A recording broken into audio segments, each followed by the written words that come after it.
सुशासन की दृष्टि से जबलपुर कलेक्टर कर्मवीर शर्मा ने एक बड़ी मिसाल पेश की है। मिसाल ऐसी जो कि देश में चर्चा का विषय बन गई है। संभवतः प्रशासनिक दृष्टि से ये पहले कलेक्टर होंगे जिन्होंने ऐसा किया है।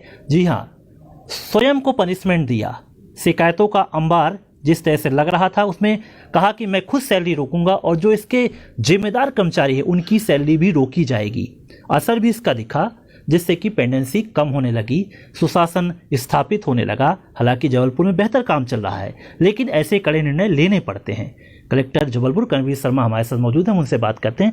सर, क्या बात है, सिस्टम तो अच्छा जनरेट हो रहा था लगातार आपके कार्यकाल में, लेकिन एक बड़ा निर्णय लिया आपने, खुद अपनी सैलरी रोकी और शिकायतों को, पेंडेंसी कम करने के लिए सुशासन स्थापित हो जाए, जो थोड़ा सा कमी आ रही है उसको दूर किया जाए।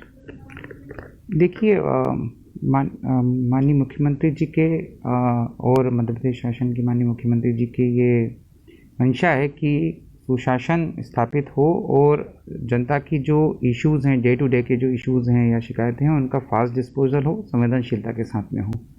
हम लोगों ने इस चीज़ को लेकर जिला स्तर पर प्रयास भी किए थे। 20 तारीख को जो हमारी पिछली रैंकिंग निकली है उसमें हमारा प्रदेश में 8वां स्थान भी आया है सीएम हेल्पलाइन को लेकर। लेकिन पिछले 10 दिनों में हम लोगों ने इस चीज़ को देखा कि जब अब रिव्यू में आया कि उसमें शिकायतें जो हैं वो तेज़ी से बढ़ी हैं।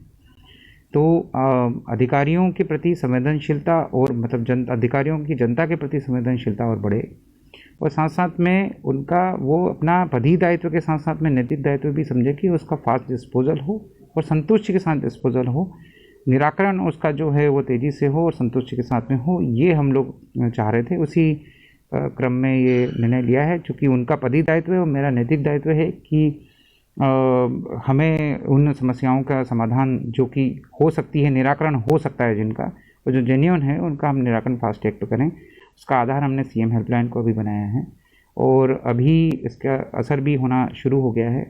कल से आज में ही हम लोगों ने यदि रिव्यू किया है तो उसमें लगभग 200-250 शिकायतें जो हैं वो संतुष्टि के साथ क्लोज़ हुई हैं। आगे भी हम लोग इस पर रिव्यू रख रहे हैं। 7 दिन का हमने बफर टाइम दिया है कि 7 दिन में जिन जिन विभागों की का अच्छा परफॉर्मेंस रहेगा उस पर हम पुनर्विचार करेंगे, और जिनका परफॉर्मेंस तब भी नहीं सुधरेगा तो वो जो एक पनिशमेंट है या जो एक इसको बोलना चाहिए वेतन रोकने का काम है वो आगे भी यथावत रहेगा। इसी क्रम में मैंने स्वयं भी अपनी रोकी है, क्योंकि ये मेरा भी नैतिक दायित्व है कि हम लोग सभी मिलके, सभी अधिकारी और कर्मचारी मिलके इस चीज़ को, इस मुहिम को हम लोग आगे बढ़ाएं। देखा जाता है सर कि विभागीय अधिकारी अपने तरह से शिकायतों का निराकरण करते हैं, लेकिन आप संभवतः पहले आईएएस ऑफिसर हैं जो एक एक शिकायत को देखते हैं और गंभीरता से देखते हैं, उस पर निराकरण भी करते हैं, और अगर उसमें कमी होती है, खासकर निचले तबके के जो योजनाओं का लाभ मिलना चाहिए, ऐसी जो शिकायतें आती, चाहे गरीबी रेखा कार्ड हो या अन्य योजनाएं हों, तो इस सिस्टम को जनरेट करने के लिए जिस तरह से आपने काम बढ़ाया, तो किस तरह की शिकायतें अभी लगातार ज़्यादा पेंडेंसी में हमारे पास थी? तो इसको समाधान करने के लिए हमने पहले हमने जोन वाइज नगर निगम को हमने 16 जोन में डिवाइड किया हुआ है। जोन वाइज हमने कैंप लगाने शुरू किए थे, लेकिन उसके बाद हम और नीचे स्तर पर उतरे हैं और अब 1-1, 2-2 वार्ड के बीच में हम लोग कैंप लगा रहे हैं और उन कैंप्स में ही ऑन द स्पॉट निराकरण करने का प्रयास कर रहे हैं, क्योंकि उनको ऑफिस आने की आवश्यकता ना हो या किसी अधिकारी के पास में चक्कर लगाने की आवश्यकता ना पड़े। उनका समाधान यदि वहीं हो सकता है तो वो अपने लोकल लेवल पे ही समाधान हो। एक तो ये प्रयास है। दूसरा प्रयास ये है कि हमने शाम को एक रिव्यू सिस्टम डेली बेसिस पे किया। जैसे आज हमने नगर निगम का किया है, कल हमने रेवेन्यू डिपार्टमेंट का किया था, कल हम फूड डिपार्टमेंट का कर रहे हैं। तो ऐसे अलग अलग जो बड़े विभाग हैं जो कि जिसका जनता का सरोकार उनसे डे टू डे का पड़ता है, उनके रिव्यू को फास्ट करना अब शुरू किया है बड़े वरिष्ठ अधिकारियों के माध्यम से। एडीएम भी कर रहे हैं, नगर निगम कमिश्नर, सीओ जिला पंचायत, मैं खुद कर रहा हूँ, ताकि हम तेज़ी से जो हैं लोगों के जो इश्यूज़ हैं उनको रिजॉल्व कर पाएँ। कियर भाई, कलेक्टर एक बहुत बड़ा एक ऐसा नंबर हो गया कि बड़ी सी बड़ी समस्या का उसमें हल होने लगा। इसको कैसे आप करते हैं कि रात को 2 बजे, कभी 3 बजे, कभी मैंने देखा कि 8 बजे भी मैसेज आते हैं, आप देखते हैं और अलर्ट मोड पे आ जाते हैं? देखिए, केयर बाय कलेक्टर एक हमने पैरेलल व्यवस्था, एक एडिशनल व्यवस्था के रूप में दिया है। कई बार ऐसा होता है कि व्यक्ति कोई बाहर से आया है या शहर का भी है और उसको बहुत ही इमीडिएट कोई इशू आ गया है जिसका रिजॉल्व करना तत्काल आवश्यक है। कोई मेडिकल इमरजेंसी है, कोई कहीं फंस गया है, किसी के साथ कोई दुर्व्यवहार हुआ है, कोई इस प्रकार की चीज़ें हुई हैं, तो एक हेल्पलाइन नंबर हमने यहाँ पर दे रखा है जिसको केयर बाय कलेक्टर के रूप में हम लोग कहते हैं। उसका एक कंट्रोल रूम बना रखा है, उसके पीछे एक टीम वर्क करती है और उसको खुद मैं भी देखता हूँ। तो उसमें यदि उसमें कई प्रकार की शिकायतें आती हैं, कई बार कई टाइप की मैसेजेस आते हैं, लेकिन हम वो वाले स्पेशली पिक करते हैं जिसको इमीडिएटली राहत की आवश्यकता है।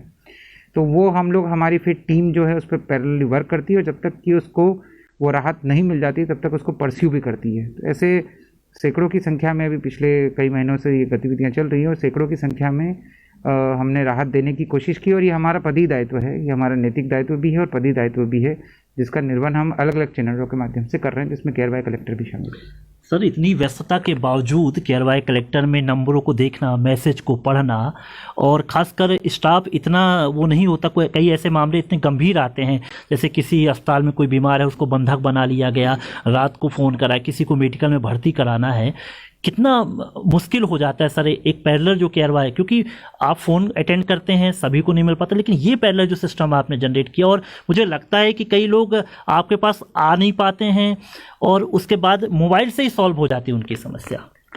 देखिए, ये हमें एडिशनल सर्विस हमने दी है इसको, और ये बात ज़रूर है कि इसमें वर्कलोड थोड़ा बढ़ता है, लेकिन जो तत्काल जिसकी आवश्यकता हो उसके लिए फिर समय की बाध्यता नहीं रहती है। फिर रात 2 बजे भी हो, 3 बजे भी हो, 1 बजे भी हो, उसके समाधान के लिए हमारी टीम भी रहती है जो 24/7 वर्क करती है। इसको मैं भी मॉनिटर लगातार करता हूँ, हर दिन मॉनिटरिंग करता हूँ, ताकि कोई ऐसी स्थिति या ऐसा कोई व्यक्ति जिसको कि तत्काल राहत की आवश्यकता हो और वो कहीं अछूता ना रह जाए।